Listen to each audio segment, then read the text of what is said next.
Jag Atan Orgamal, jag kommer från Sydney, Australia. Jag så tacksam för möjligheten att delta i Rotary Student Exchange och speciellt tacksam för vad Rotary har gjort för mig. Så jag har en mamma som heter Terry och jag har en pappa som heter Mark. Min mammas arbetar som en folkskollärare och frisör. Min pappa är en marknadschef på IBM. Jag har två bröder. De heter Callum och Connor. Callum är 21 år gammal och är en hundvakerare. Connor är 16 år gammal och är en student. De bor hemma. De kommer nog aldrig att hitta hemifrån.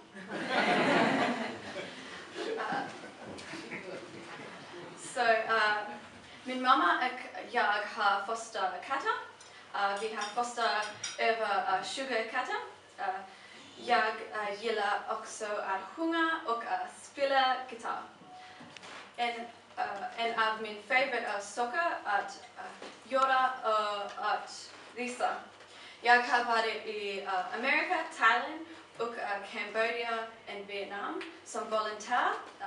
Vi byggde hus och besökte barnhem för HIV-smittade barn. Jag har en massa husdjur. Jag har 3 hundar, 2 fåglar och 4 katter. Det är mycket vänligt med husdjur i Australien. Jag bor i en 2-våningshus. Jag har en pool. Detta är japansk trädgård och detta är mitt rum. När jag var 14 fick jag arbeta på Kentucky Fried Chicken, så KFC, och har arbetat där i 4 år. So now transition to English because I've been here for 2 months and I've been doing Swedish for immigrants. So hopefully when I give my last speech, I will be able to do it in fluent Swedish.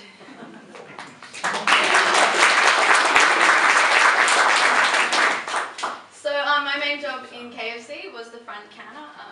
I was also like a team leader, so I helped out with organising shifts and that sort of thing. It's not always fun working in KFC on a 40-degree day in front of the fryers, but it's where I have met most of my friends, and I really love my job. Okay, so my school. In Australia, we have primary school, which is from ages 5 to 12, and then we have secondary school, which is from ages 12 to 18. Only our last year of school counts towards our university entrance. This is called the HSE, or High School Certificate. So basically 50% of our mark is based on what we have done in class for the year, and 50% is based on final exams, which is kind of a very daunting time, but feels great to pass. So for our last 2 years, we are able to choose our own subjects. My subjects were Advanced English, Ancient History, Legal Studies, Maths and Biology. So we get a final mark out of 100, which will get us into university, and each university course is out of 100, so you either need to get that or above that. So our hardest subject is obviously English. For our final exam, we're expected to do 3 essays in 2 hours, and they're supposed to be 1,000 words each. So like you can't really feel your hand by the end of that, but it's a good experience. So I went to a private school in Australia, and these are generally connected to a religion. So mine was an Anglican school. Private schools are somewhat strict. We have a very strict uniform policy. So you're not allowed to wear makeup or jewellery. Girls must have their hair up, and boys cannot have hair touching their collar. Boys must wear ties. Girls can't have their skirts above their knees. So it is a little different to Sweden school, but it's a Swedish school. But I definitely like to hear the difference and how people can show their personality through how they dress. So yeah, school was definitely, my final years was definitely very hard, but it's something I enjoy, and I can really look back on fondly. So my friends, so basically these pictures kind of tell kind of moments in my life as well. So up here we have graduation, my graduation. So in Australia, graduation is very different to Sweden. On our last day, we dress up in characters. Our theme was like jungle, so we had people in like onesies and that sort of thing, and it was really fun. What we do is we play pranks throughout the school. So we blew up 300 balloons and filled our principal's office with balloons. So that was very fun. Then we put on a final show for the whole school, basically making fun of the school and the teachers, and that's really fun. But we graduate and then we have to do our final exams. So some people think it doesn't really make much sense, neither to me, like celebrating finishing school, but then you have to study really hard, so yeah, that's interesting. So down here is what we call formal, so here it's kind of like prom or gala or something similar. That is actually very similar to Swedish schools. We get nice dressed up, have a nice dinner, dance, and it's just really celebrating kind of the end of school and that sort of thing. So my formal partner lived very far away and he flew down for my formal, so that was a really special memory that I have. And this was 1 week before I left at a going away party where I was able to celebrate kind of moving on with all my friends, which was really nice. Now on to Australia.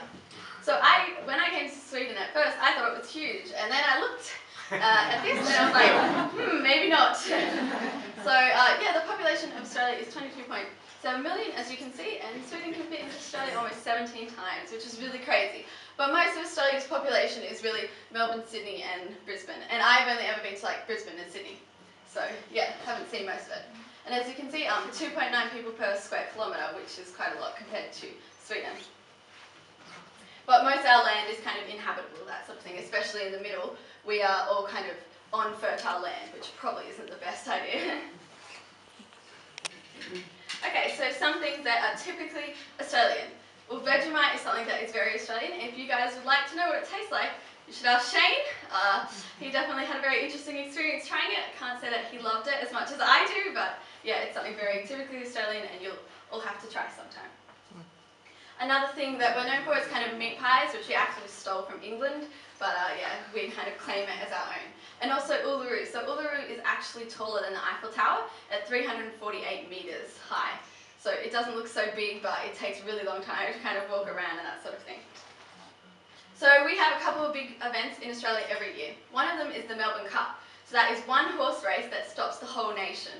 Every year you dress up, no matter if you live in Sydney, Brisbane, even though the event is in Melbourne, you go to work in fancy dress and everyone kind of stops to watch the race. Which is a little strange when I think about it over just a horse race, but it's within our culture. Another big thing is Australia Day, which is celebrated on the 26th of January. So that recognises when the first fleet first came to Australia and arrived in Botany Bay. So that is a very patriotic kind of day, you know, it's about barbecue, the sun, the surf, that sort of thing.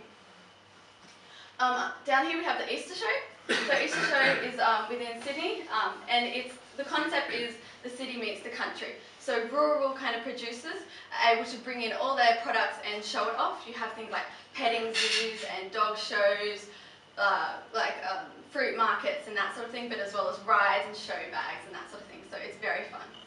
Another big thing that Australia is known for, especially Sydney, is the New Year's Eve fireworks. Now, I've never been to the fireworks because so many people go, and you have to go so early in the morning to get a good spot, and you can't get home, but it's definitely fun to see on TV. So my next thing is something that I think Swedish people are most interested in, and that is Australian animals. So they have the harmless Australian animals. So you have like a platypus, koala, kangaroo, wombat, quokka, and an echidna. So they're all kind of the fun, cuddly mammals that we love. But next is the deadly animals. So you have like the funweb crocodile, box jellyfish, blue ring octopus, taipan, and the great white shark. So it's kind of amazing that I am still alive today. So Australian weather. Now typically Australia is known for having such great weather, but sometimes that can come at a cost. Bushfires are extremely common in Australia, and I know that at the start of the year, or kind of towards the end of last year, there was even some coverage in Sweden about the Australian bushfires. Now our worst bushfire was in 2009. That killed over 173 people and injured 414 people. And we refer to it as Black Saturday, so we celebrate it every year to kind of remember the people. But it's definitely like a constant threat, especially in the middle of summer. Another thing is drought. I remember being young and